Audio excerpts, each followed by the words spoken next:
Hello, my name is Tarang Patel. I'm a radiologist from Phoenix, Arizona. I host the Dr. Money Matters podcast. It's a financial podcast for physicians where we talk about topics in finances that were never covered in medical school.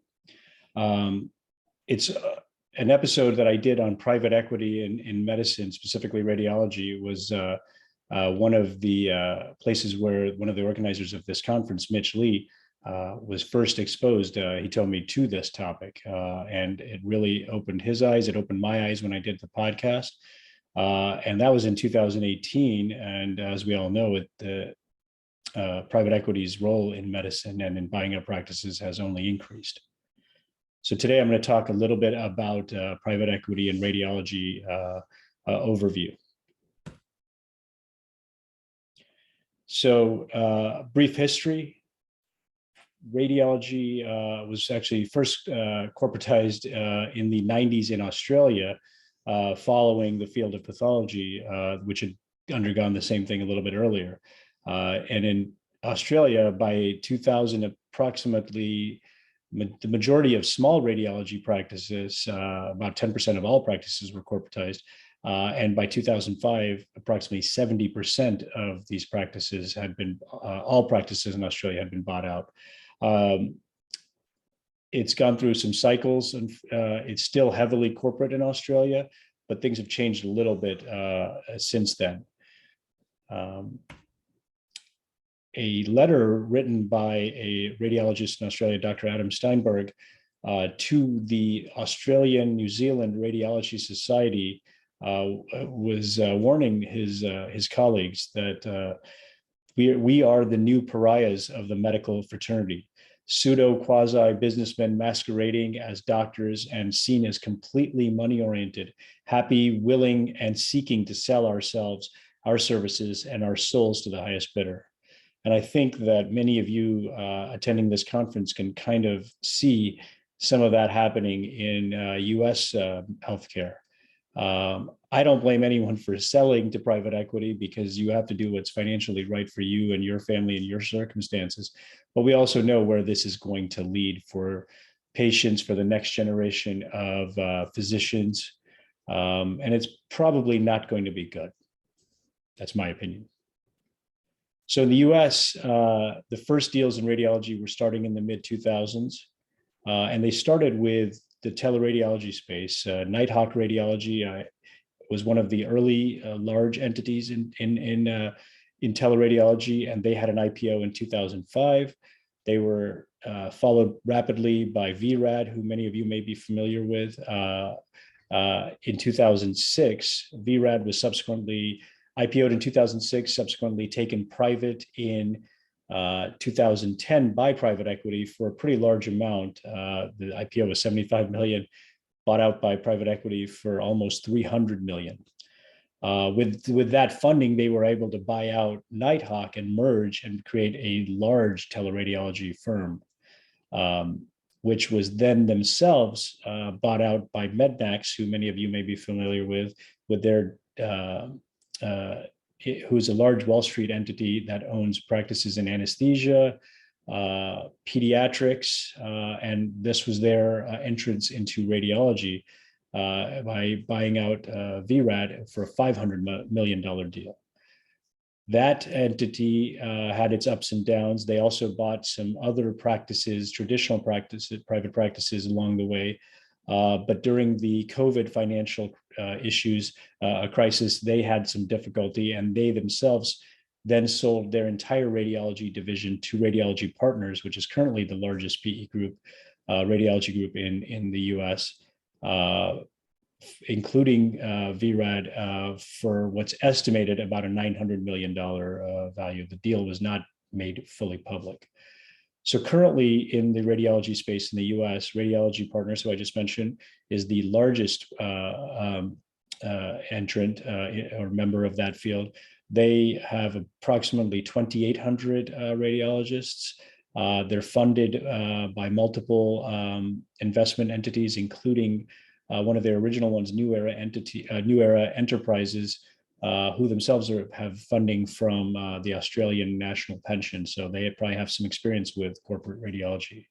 Rad Partners is led by former executives from DaVita, the dialysis company, who many of you have probably read about recently having their issues with the government regarding their practices. And it wouldn't be surprising to hear that they're going to now be involved in, their executives are involved in corporatized medicine. Envision Health is another big player. They were publicly traded. They've also had many entities, including, I believe, emergency medicine and anesthesia. They were public, and then they've taken private, I think last year or 2 years ago, by KKR, which is a large investment conglomerate. Some of the other players in private equity radiology are US Radiology, Lucid Radiology, Foundation Radiology. These are predominantly hospital-based and traditional private practice groups. There's also the outpatient radiology sector, which are some of the big imaging centers that you may be familiar with. If you're in the West Coast, Simon Med is a large outpatient imaging center here in Arizona and California. And then also across the nation, RadNet, which is a publicly traded firm that focuses on outpatient imaging. Simon Med is a private entity, but there's been some articles talking about they're looking at external private equity funding. Currently, the US radiology corporate market is still not large, so there's expected to be more deals happening. I think the total number of US radiologists are actively practicing are under 40,000, and maybe 10% of those, maybe 12% of those are employed or work for a corporate entity. So there's still more market share for these groups to have, provided they have enough funding. And as of now, they don't seem to be slowing down in their deal making. So the future of radiology, there's a couple of ways to look at it: pessimistic, optimistic. I'll go with the pessimistic first. That tends to be my natural viewpoint. It is a concern for young radiologists, much like it's a concern for young physicians of all fields. They're worried that there's fewer good job opportunities out there, worried about their future ability to not only receive some of the financial benefits of practice ownership, but also losing some of their autonomy and ability to make changes in their own practices. Some of the larger groups will tell you that they are physician run, but ultimately they have to answer to shareholders, investment groups. And so it's hard to truly believe that physicians will have the final say in some of these decisions. So they promise that, and I'm not saying that they're lying, but I'm also not saying that they're not. And so there's that side of it. There's also increasing academic center encroachment on what were traditional community hospitals and traditional avenues where private practices were flourishing. And now, many of you are probably familiar with entities in your own area that were previously community hospital that are now quasi-academic or university branded, but not really. And we all know that they're still pretty much community, but with a university brand, and they've now employed a lot of their physicians as well. One of the biggest concerns that young radiologists have is that there's increasing influence of these private equity groups and their membership in the national independent societies.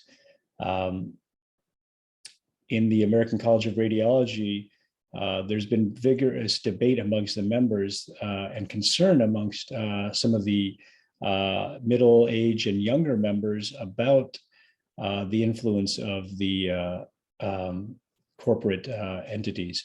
Some of the senior radiologists who and I give private equity some credit. They went and bought some of these practices with senior leadership that were tied in to the American College of Radiology, and who had a pretty strong leadership roles in that society.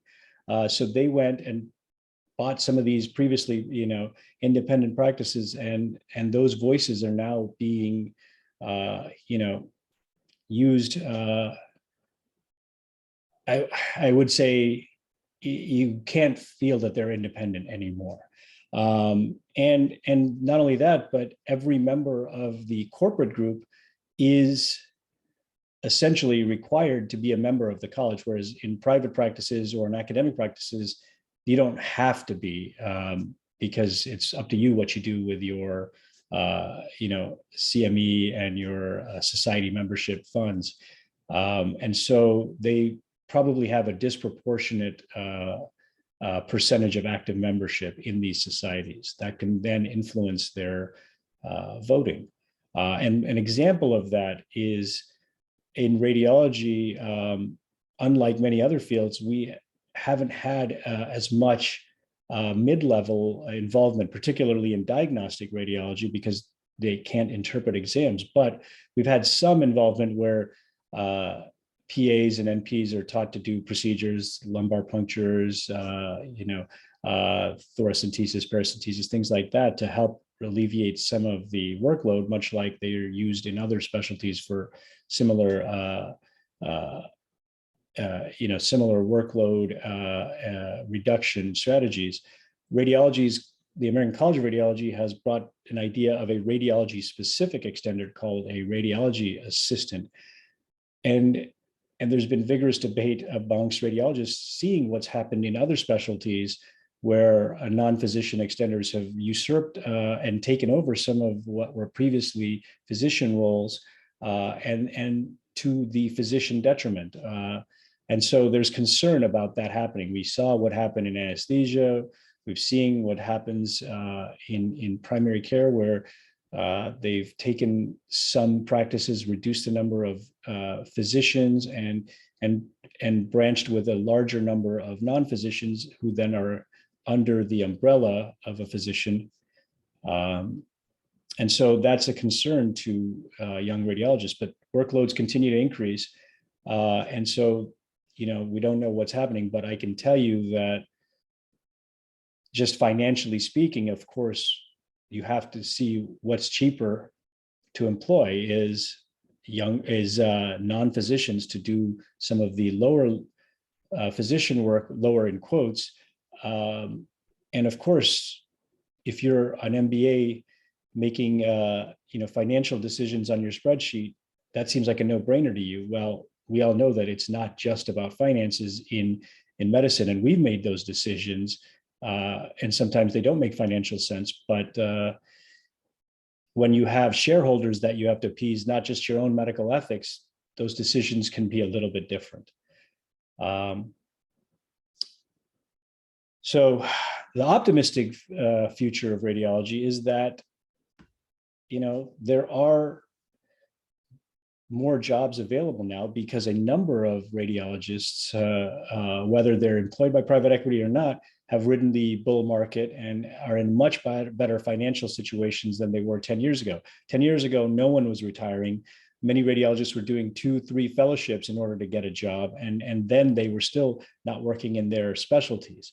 Currently, the job market is wide open for radiologists. Of course, some of that is because there's a lot more private equity jobs, which are maybe not as desirable, but it just depends on your viewpoint. But there's also just more workload that you all know. Workload has increased for everyone. So there's definitely more need for radiologists.